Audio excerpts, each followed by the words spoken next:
Joining us live from Parliament. Parker, first of all, this MP seems to be really scarce in the first place. Has it been attending parliamentary sittings at all? Well, Blaise, I can confirm to you that today the Member of Parliament for Assin North constituency hasn't been to Parliament.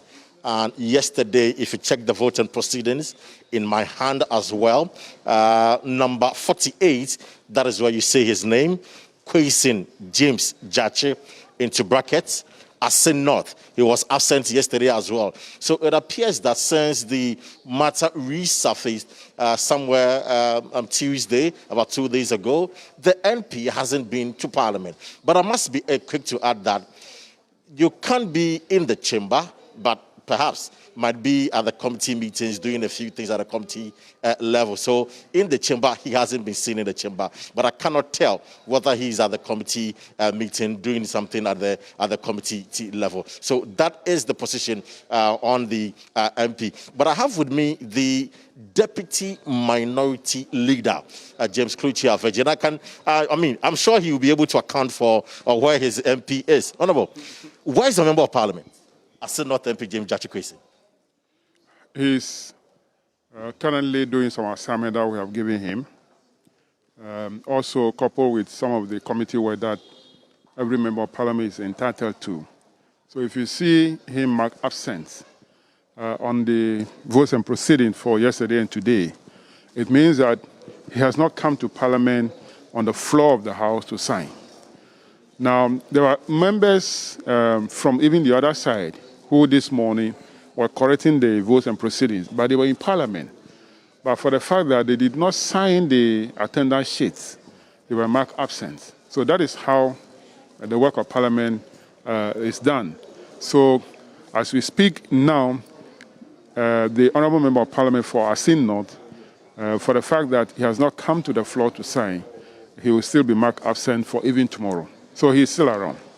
Your critics say, obviously, he's going to hide in. He doesn't want the police and the court to injunct him from, of course, his duties here in Parliament. Do you agree to this, sir? No, I do not. Maybe they know something that we do not know. As you are aware, some of their members have not been coming to Parliament even since we resumed. We're in the second week. Some of their members have not even stepped in Parliament for once. Are they also running away from something? No, but they don't have any court case against them. Well, obvious. I'm saying that are they also running away from something? I didn't mention court case, you know that. Is that the reason why they're also not coming to Parliament? So we have given each Member of Parliament the opportunity to attend to other issues at the constituency level, at the committee level. And if you absent yourself from Parliament without any permission, they have up to 14 days for the action to be taken against you. But if you absent yourself with permission, it can run for how many days, only God knows. So for the fact that he did not attend sitting of the House for 2 days, that does not mean that he is violating the rules of the House.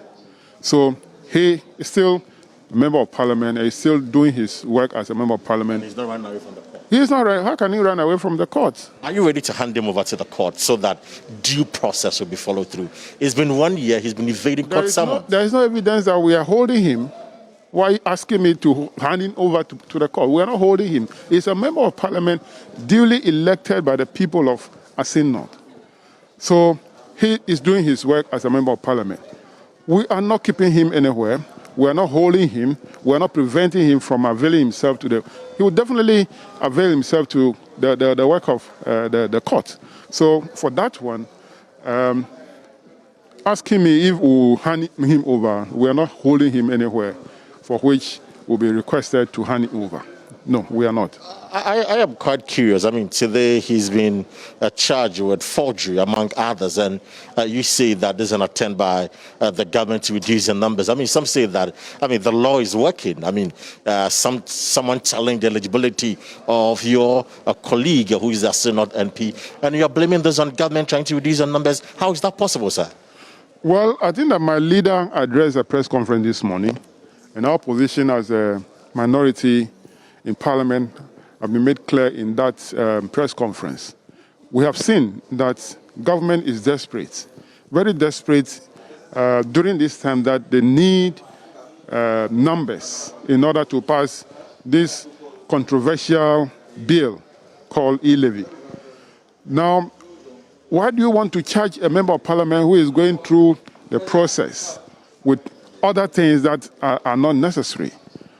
To the extent that you're asking the court to grant a warrant for him to be arrested. Why do you do that? Fortunately, the court denied that request. So it is an attempt, or all efforts are being made by this government to reduce the numbers that we have from 137 to 136, so that they can have their numerical strength in order to pass this controversial bill, the bill that Ghanaians are against, the bill that even members of the MPP themselves are also against. This government will not listen to the people of Ghana. To the extent that the president even described this, what Ghanaians are doing that is unnecessary. Yeah, unnecessary disputation. Unnecessary disputation. Right. Why is this so? You are ruling some group of people. People elected you as their leader. The people are raising concern. And you are saying that those are unnecessary concerns raised by the people. This is not something that we should all encourage. That the E-levy, from all angles, from all issues that have come, the concerns that have been raised by Ghanaians, every facet of this country, it's clear that E-levy is not good. The people are not willing. If it is something that the people will have to walk to the tax office and pay, I can tell you that the default rate, if this bill is passed into law, will be about 90-something%. But it's because it's like you're picking money from somebody's pocket without his knowledge. I see, but so that is why this government is bent on imposing this, and the people will not have any option than to pay, because as soon as you do a money transfer, you'll be paying. So if the people are saying that this bill is not good, the E-levy is not good, I think that the government should listen to the people of it. But any attempt being made by them to reduce our numbers, I think the Ghanaians are watching. Everybody. Would you block that attempt to reduce your numbers? Would you resist that attempt to reduce your numbers? We are sure that for now we have our numbers in the 137. What we are asking government to do is to table the E-levy, whether they want to maintain the existing bill or they want to even change the bill, introduce a new one. Government should do it. And then we don't want any trouble or any fight again in the chamber. We will not allow anybody who is presiding to vote on the E-levy. We won't allow that. Okay? So once they marshal their numbers, we also have to marshal their numbers. They shouldn't make any attempt to reduce one number, I mean, one of your colleagues appears to be in the grips of the law. No, there is nothing against him that debar him from voting. So he will vote? Definitely, he will vote. Why? What says that he should not vote? If the bill is brought and he's in the chamber, why won't he vote? That is an injunction on him to restrain him as a member of parliament. No. Only MPs are the ones who are supposed to vote in this bill. He has not been served with any injunction. So don't say there's injunction against him. Until he has been served, then you can say there is something against him. He has not been served. So there is nothing like that. He is a member of parliament and he's entitled to vote. Okay? So if the bill is tabled today and there is a vote and he happened to be around, he'll vote. Yes. And for me, finally, how would you smuggle him in here in the chamber to vote? Because the court and the police clearly is looking for your colleague. We are not holding him anywhere. He will walk by himself. He will drive himself and enter this house and walk into the chamber. Nothing will prevent him from doing that. So if you're asking me how we're going to smuggle in, I think that you are imputing something into what I'm saying. We are not keeping him anywhere. He is on his own. He's an adult. He's a member of parliament elected by the people of Assin North. He's doing his work as a member of parliament, representing his people. When he's needed on the floor and you want to come, he will come and vote. Right. But finally, for me, so in the event, of course, I've heard some of the NPP colleagues say that now that the court has ruled, and has slapped him with perjury and forgery, they will resist him from even coming to the chamber. I've heard some of the NPP colleagues say that. What would you do if in the event that they try to stop him from entering the chamber and partaking in the vote? Who should stop him? The NPP MPs. I mean, your colleagues on the other side. Okay, they should try. Let's see what happened. They should try a member of parliament who is coming to enter the chamber and perform his duty. Let them take the law into their own hands to restrict him, and let's see what happens. What's going to happen? I said, let's see what happens. If he will allow himself to be prevented, we'll see. Okay? I see. Thank you very much, Honorable. He's the Deputy Minority Leader, James Gyekye Quayson, there, insisting that the Assin North MP is still a member of Parliament. He has also maintained that, of course, government will want to use crude means to reduce their numbers, and that, of course, they will resist. They will ensure that all their 137 MPs vote when the E-levy is tabled before the House for consideration or perhaps for voting. So for him, he's not perturbed by what is happening. They are not shaking. They remain opposed to the E-levy, and they will ensure that Honorable Gyekye Quayson of the Assin North constituency will partake in every decision that will be taken by Parliament, because he is still a member of Parliament. Yes, with some clarity, how long can the MP go without an official notice to the Speaker in terms of his absence? How long, how much time does he have?